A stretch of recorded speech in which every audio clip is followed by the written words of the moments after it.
to use some of the skills that we have learned to create a fall pumpkin. So you're going to need a ruler, glue, the warm colored crayons, a black crayon, scissors, a paper for a pumpkin, and a white paper. Now, if you don't have orange, you can just color a white paper orange.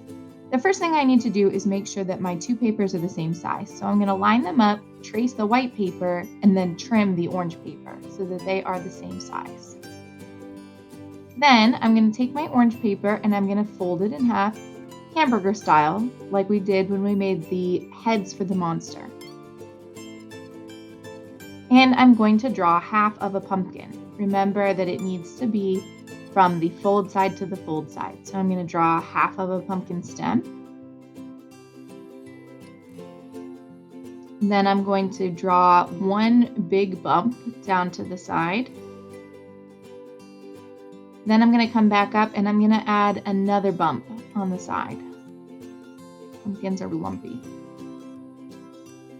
Now I'm just holding it up so that you can see the drawing a little bit better. I know it's pencil so that I was able to erase. So it's just a stem, half a bump, and then another bump on the side. And then cut it out, just like you did your monster. Remember to just cut out the outline, just around the outside. Now when you do that, make sure that you keep the scrap. You need both halves, so don't cut the scrap into pieces. You need both parts. Now you're going to decide which side of the pumpkin you like better. If you like this side, then you can erase the line that you used just as a guide to help you draw your pumpkin. You don't need that anymore.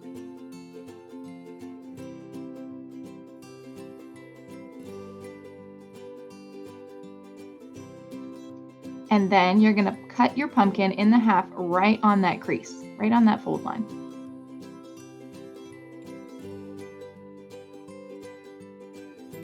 Alright, now you decide which side you like best. I like this side, so I'm just going to set that aside. Then I'm going to open up my scrap piece as well, and I am going to cut it in half also on the folded line. And this time I want to keep the opposite side of the pumpkin.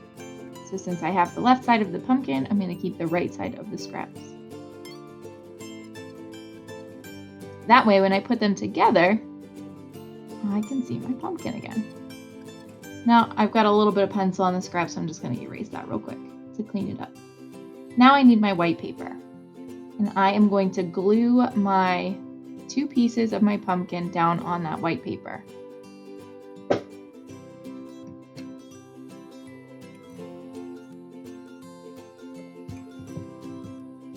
Remember, dot, dot, not a lot. We don't want crazy amounts of glue.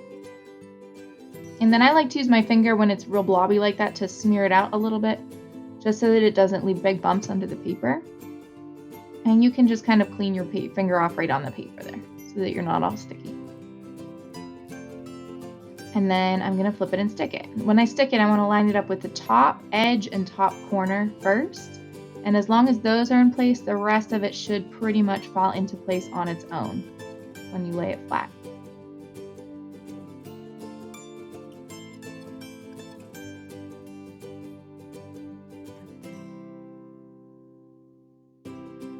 Alright, and now I'm going to do the same thing with the other side of the pumpkin. Just get it glued into place.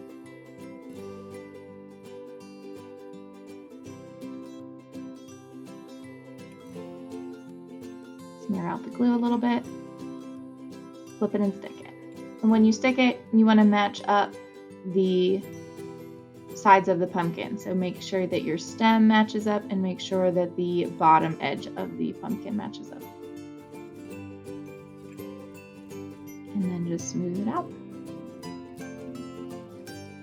Alright, now we're going to switch to crayons and we're going to decorate the white areas.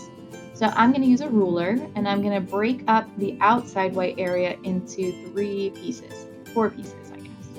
So I'm going to cut it in half first with my black crayon. And then I'm going to draw lines from the top corner to the middle of the paper, just in the white area, and the same on the bottom, so bottom corner to the middle. That's how I'm lining up my ruler.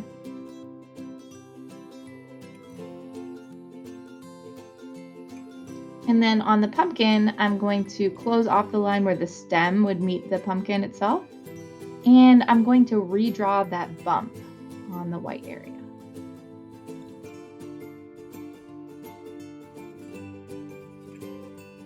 Now in each one of these spaces, I'm going to channel my inner Heather Gaylor and use just warm colors, red, orange, and yellow, to add some patterns. So I can do a striped pattern, maybe some polka dots, and then the same on the pumpkin as well. So each white space should have a different pattern. And try to use those warm colors. Warm colors are good colors for fall. Red, orange, and yellow, the colors that remind us of the sun or warm things. And then you can color. I hope you have fun, my friends.